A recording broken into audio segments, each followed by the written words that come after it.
Alright everybody, I hope you're doing well. Today's video is about my AR-15 carbine build. I'm going to talk about why I chose some of the parts that I did, and then talk about some changes that I've made, and I'll talk about the accuracy. I have my some notes and some targets and stuff that I shot.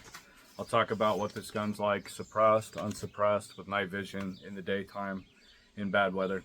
I have 1,500 rounds to this gun so far, keeping a round counter.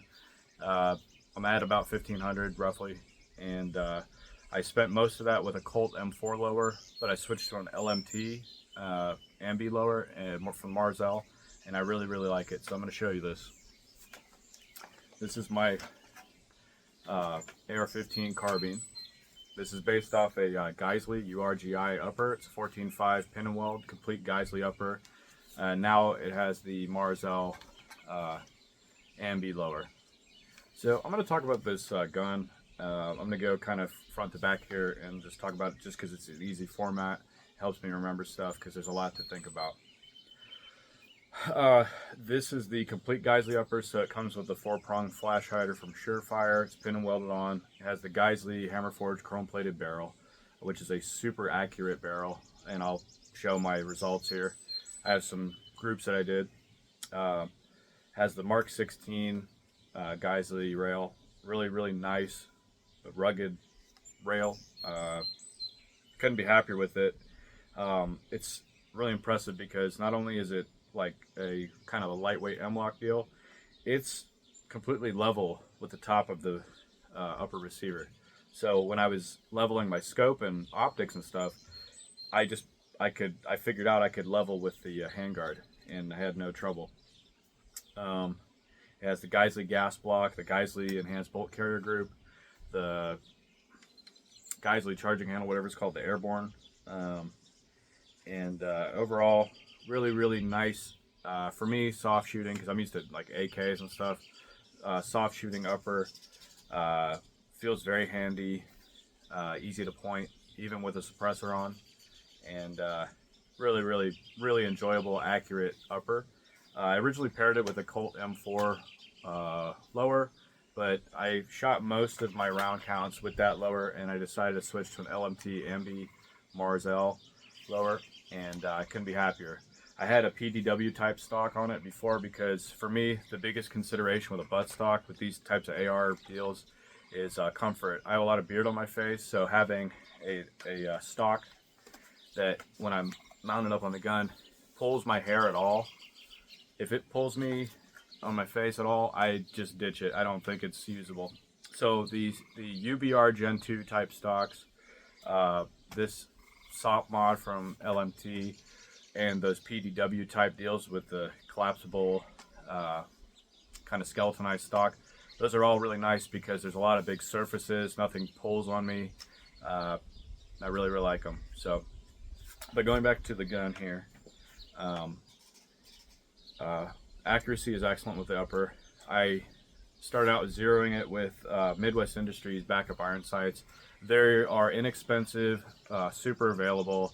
They're very accurate for what they are. They're not precise, but for 25 meter, 100 meter confirmation, they're super reliable. They don't shift around. They're made out of steel. They're tactile. They have a very nice click. Very rugged, and I really like them. I have them on a bunch of different guns that need backup iron sights. I am a proponent of having backups. I just don't care. I want to have them. So, and it's nice that this rail is so rugged and reliable and true to the upper, because I can count on that backup iron sight being straight. I added a flashlight. I don't really see, for a fighting gun, I understand the need for a flashlight. So for me, in my opinion, because I have night vision, if I'm going to a building, I do want to have a flashlight, just not a big bright one. I have this little Surefire micro, and it's great. I don't know how many lumens it is, but it's about the size of a permanent marker, and I really like it. It's easy to reach. I can just touch it with my thumb, and it's in the right spot, and it's out of the way, lightweight, doesn't affect the balance or anything. I tried to keep the front end pretty sparse and light. I was considering adding a laser. I decided not to because I want to keep this gun svelte because the optic is fairly chunky, so it's nice to have the balance pulled back towards me a little bit. The LMT lower is a really great lower, the Marzell. It's a great AR carbine lower. It's fully ambidextrous, so if I'm shooting left-handed or right-handed, I can reload, catch my bolt, release my bolt, all the same, right or left. Now they're not in the same positions, but I can do the same things, you know, turn the safety on, everything.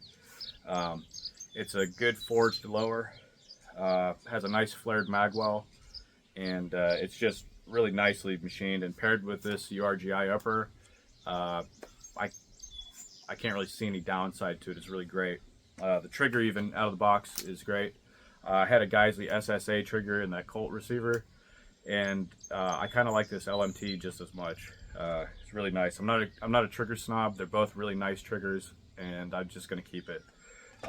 The upper receiver came with a Super 42 buffer spring and an H1 buffer from Geisley, so that the gas system paired with the spring.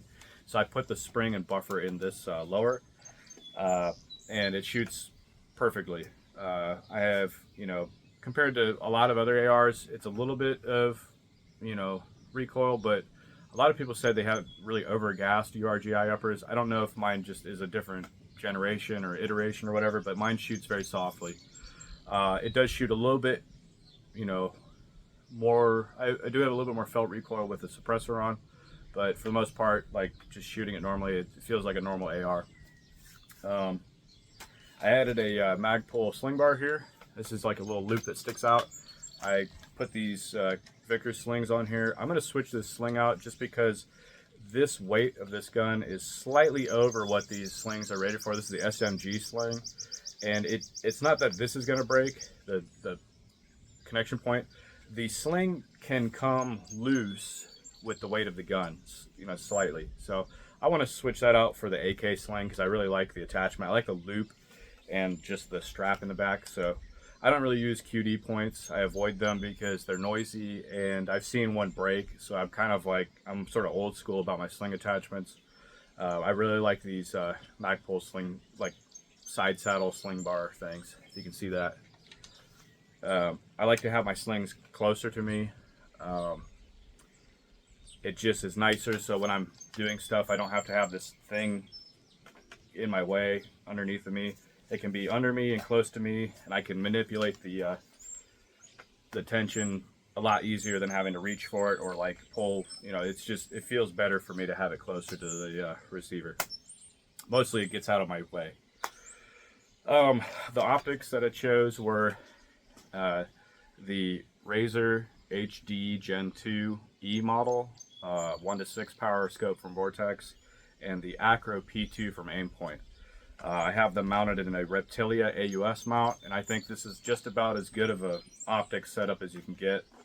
The Razor 1:6 E model is superb. I've tried out a ton of different LPVOs recently. I've looked through a bunch of them, both at urban settings and in the field and woods, and there's not a lot of them that come close to the glass clarity and just the ease of use, the generous eye box, the field of view that you get. There's not a whole lot of scopes that can match the 1:6 from Vortex. I was kind of blown away by it. My friend recommended this to me, and when I looked at it, I was really impressed. So I was like, okay, I'll get it and try it out. And the more I use it, the more I realize how awesome it is. It is a excellent rifle scope. If you're running an AR carbine, you should really consider getting one of these because they really are. You get a ton of bang for your buck. It has a pretty precise reticle for what you 1:6 second focal plane. That's totally fine, because I normally just keep it on 6 power. I'm used to ACOGs, so ACOGs are fixed power. I'm used to that, so I just keep it on 6 power, and I run my backup dot for my close quarter stuff. So if I'm close in, I'll have a red dot on if I need to take an aim shot. The 6 power isn't too much different from a 4 power ACOG, so I'm used to having a drastic zoom in. I don't, and especially with how generous the field of view is in this Razor, I'm not really trying to figure out where my target is. I can just see it, and then I can see it through my scope. I don't have to like tune in to find it. The glass clarity is awesome. The eye box is super generous. It says it's 4 inches, but like, this is me right here on full power, and I can fit my whole hand. So it's like a 5-inch easy eye relief. And the eye box, I'm gonna do this here. So I'm gonna go side to side here. I can see I can see clearly, and I'm out. So I'm almost pointing my eyeball at the edge of this viewfinder here. I'm like right on the 2 edges by the time the image disappears. It's a ton of forgiveness for having a an optic. Normally LPVOs are pretty unforgiving. If you're moving your head side to side or up or down, you can get a ton of scope shadow or a loss of your image.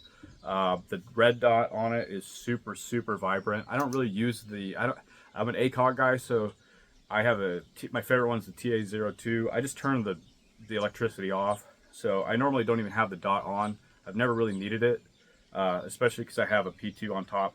So for me, I just use it as an etched reticle, and it just kicks ass. If you're considering an LPVO, you should just get the 1:6 Razor HD E model. I wouldn't get the normal one. I'd get the E because it's lighter and has a better throw for the magnification. Super easy to zero, and I really love this. I really love this scope.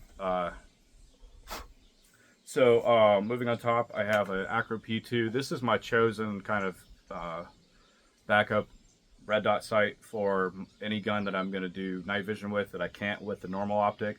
So if I have an EOTech, I'm obviously not going to have a backup red dot. But if I have a ACOG or an LPVO, I'm going to choose the Acro P2. And there's a number of reasons why. I've dropped a gun with a P2 on it, and it's straight into the mud. I dropped it on concrete. It's rained on my Acros.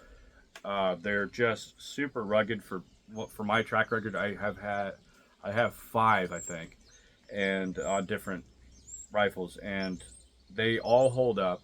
They're super easy to zero.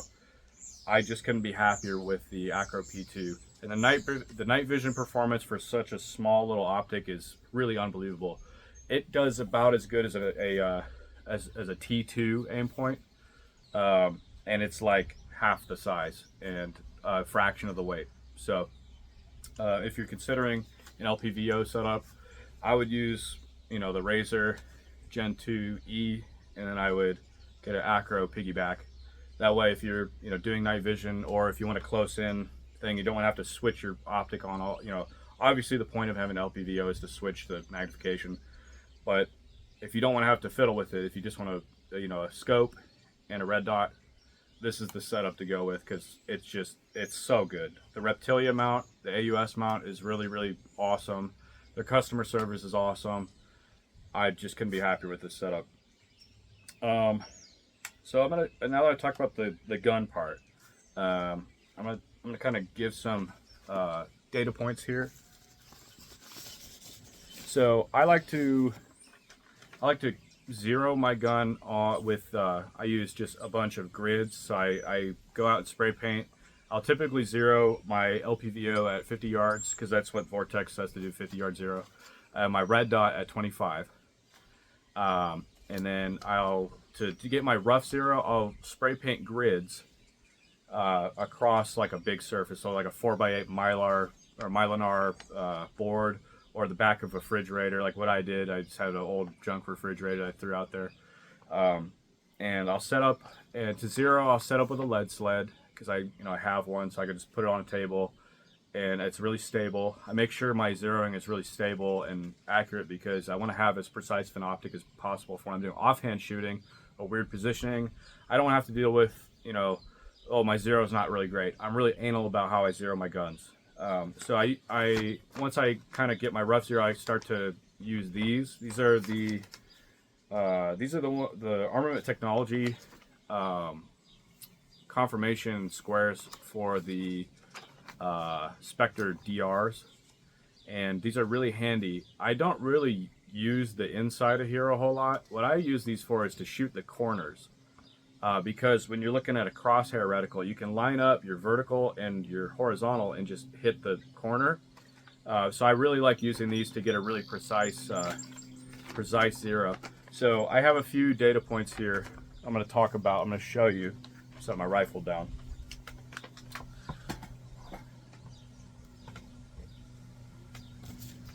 I think these are in order of the ones that I shot.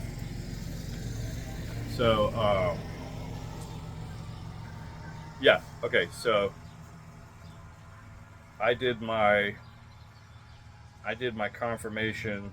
I didn't shoot this for my P2. I zeroed at 25 yards, and I got the zero like dead nuts on with my crosshairs. So I was shooting, you know, well within an inch. So a lot of these are like offhand shooting. If it's the P2, I'm doing like, I'm just kind of holding it and shooting it, or resting on a bench or whatever. And all of these are at 100 yards or 100 meters. I'm doing rough, you know, I don't have my range isn't exactly plotted out, but I know I measured it at one point and I have markers, so I know roughly where I'm at in yards. So this is my first one here. I'm trying to not have the wind blow this away. So anytime I have a P2 on here, that was a like just an offhand me shooting at the thing. I did my confirmation zeros for my scope sitting down with a lead sled. So I'm gonna try and just see what these are. So I used a number of different ammos. I used different 62 grains. I used 55 grain 5.56s, and I used OTM 77 grain to get some of these results here. So this is a 62 grain M855, and you can see I'm well within an inch at 100 yards. That was one of my out of this batch. This was I think this was my last group. I can't really remember because this is from a couple weeks ago. I just pulled them out. I just taped them onto a board, and then when I got done, I just pulled the thing off. So that's why it's all ripped up. This is PMC 62 grain at 100 yards. So I'm like running sub inch because each of these is like a roughly an inch square. Down here is some 55 grain, I think PMC. That's about 1.5 inches. A little less accurate ammo, but it's not bad. And then I took some shots. The Acro P2. This was 100 yards, just kind of aiming into the center of this. So at 100 yards, this really gets small. So it's nice to have this open white area to kind of shoot with the red dot. And then I aimed sort of down at the corner and got this group with the P2 at 100 yards as well. So I'm getting, you know, with the P2 offhand shooting, I'm getting about 1 to 2 inch groups, you know, just kind of roughly looking at this. I'd say they're about 2 inch groups, 2.5 in this middle one. That's just with a red dot, you know, like it's a 2.5 MOA Acro P2. So my rifle scopes were really precise, between, you know, sub MOA and, you know, 1.5 inches. So there's that set of shots. I was kind of fiddling around, so I'd shoot, you know, different positions, and I'd go and stand and shoot. So these aren't all like in order. And then this one, I had one more shot from the bench with my scope. So that's that. That's 62 grain. I think it's PMC. I used 55 grain FMJ for the rest of this, except for this group here. I shot from prone, so I went and I laid down. I shot the 77 grain OTM here, and I got this group. So it's, you know, I'd say about 1.25 inches maybe. And then I shot 55 grain from the prone. I had one flyer out here, but 3 right here. I was shooting 4-shot groups, so if you're wondering why there's only 4, I shoot 4-shot groups because it gives me a geometry. Instead of doing 3 or 5, if I can do 4, I kind of know where I'm at. So yeah, that's a 55 grain, a full metal jacket. I think it was Winchester, and then I did another group with the Winchester, and I got, you know, a 2.5 group here from prone. And then I stood up and went to 125 yards and shot with the Acro P2, and I made this very funny group right here. It opened up quite a bit, but that's because I was, you know, by that time I was shooting. I had my suppressor on, and, you know, the gun's a little bit heavier in the front with the suppressor. So those are my data points. I shot these all with the suppressor on. So there was no point of impact shift with the suppressor off and the suppressor on. So these are my data points with just the barrel, and this is with the suppressor. And talking about the suppressor here, this is the RC3 from Surefire. It's been really, really reliable. I haven't had any carbon lock on this barrel.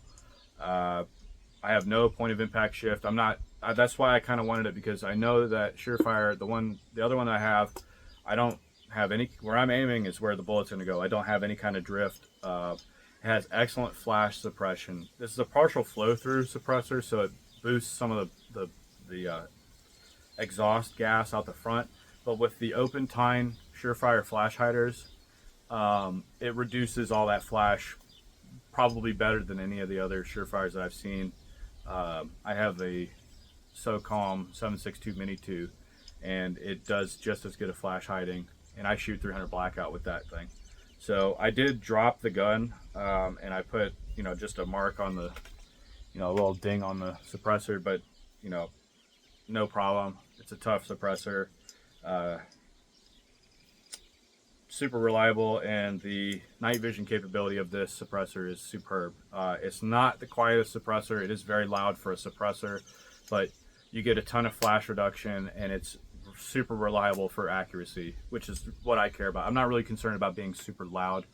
I live kind of out in the middle of nowhere, and the people who would be bothered normally are super cool, so they don't, you know, I shoot, you know, once a week, so my neighbors, you know, the people who are around that I can call neighbors, they're really nice. They like that, you know, somebody's out here practicing. So, and I'm not really up super late when I do night vision shooting, so I only go to about maybe 10:30, and I call it quits. So I'm not keeping anybody up. But this is the gun with the suppressor on. Again, I've had no carbon lock. I've shot 800 of the 1,500 rounds with the suppressor on. I pretty much just keep the suppressor on when I shoot, and I've been super happy with it. So there's the complete build. I'm trying to think what else I can say. I'm not really, like, I wasn't born and bred as far as my shooting stuff with ARs. I kind of came up with SKSs and AKs. Recently got into AUGs. I really like the AUG a whole lot. So ARs were never really comfortable for me. I can shoot ARs. I have a 20-inch Colt that I really like, and a 300 blackout. But like, as far as like a fighting carbine or whatever, I never really was into ARs. But I kind of thought about it, and I said, well, I kind of want to do a more modern, like, military configured gun, and I wanted to use an upper that can chamber, like, really hot M855A1 if I get the chance to ever use that for whatever reason. But if it can handle those kinds of pressures, I think it can handle my my regimen of my firing schedule, essentially. So I'm not doing a full auto dumping out of this anyways. But like I said, I originally went with the Colt M4 lower. It was a cage code lower, super standard. It was nice. Came with a Colt trigger. I switched out for an SSA Geisley, but then I saw one of these and I had to get the LMT lower. I'm a super big fan of LMT stuff, and with this build, it fits the bill. It completes the gun, and it's super comfy. Like I said, I can rub the heck out of my face on this and not get any kind of pinching or pulling on my beard. That's the big thing for these stocks. There's a ton of videos on the Mars L from LMT, their lowers, their uppers. I'm not going to get into it here, but suffice to say, I'm super impressed. If you can get your hands on a Mars L lower or Mars, you know, if you can get an LMT component, you're going to be very well served. So, yeah, I think I've talked about everything with this gun. I hope you really enjoyed the video, and I hope I gave some, you know, if any of you are kind of on the fence about some, you know, if I want to get this or that part, maybe I can steer you in that direction or whatever, or away from it. But yeah, I really like this gun. Never really much of an AR guy, but I like this a whole lot for what it is. Very pointable, very handy, even with a suppressor. Super accurate. I'm just impressed with these. You know, I've shot a whole lot throughout my life, and this gun shoots a lot better than I think I can. So, I mean, obviously when I went prone, just, you know, shooting off a bag, my groups opened up from what I had in the lead sled, but I'm still, you know, hitting 1.5 inches at 100 yards. You know, some of the other ones I'm hitting 2 inches. That's super accurate for me. And with the 62 grain stuff, I'm hitting sub MOA. Basically, all the shots going into one hole, essentially, right here. I walked up to that one, I went, whoa! Super happy. So yeah, night vision capable. Very pleased with it. Out to 150 yards, the P2 runs great. I can see clearly through it. And with most optics, 150 yards with just a simple PVS 14 is about the clarity that you can get to see anyways. So yeah, that's this gun. I hope you really liked the video. I'll be posting some shooting vids. I don't really have, like, I have a night vision camera and stuff, but for me it's really hard to, you know, get my files to convert. For whatever reason, they're not converting from the file format to MP4. I'm getting audio a lot of the times, but I'm not getting any of the video, and it's really frustrating me. So I'm going to try and work on that and get some night vision shooting footage with this thing. But suffice to say, I did probably 1/3 of the shooting with this gun in night vision. So a lot of it was the Acro P2. So if you're wondering how much night vision shooting I'm doing with this gun, a good 1/3 of it, maybe more, was with the night vision optic. And boy, is it fun. Super cool. So yeah, over half with the suppressor, 1/3 with night vision only, and the rest, you know, daytime shooting, just, you know, running around and, you know, getting different positions, laying side to side, doing whatever, just kind of testing it out. I even shot it upside down and it worked. I did like this and kind of looked through it, and it shot. So I was happy. I think I was shooting at 50 yards with that. So you never know if you're in outer space and your gun flips up like this and you gotta go ooh and take a trick shot. The next thing I got to do is shoot with a mirror behind me, and I'll have the whole gamut. So I hope you enjoyed this video. If you have any questions about these different components, just, you know, comment and I'll talk to you about it. So thanks for watching.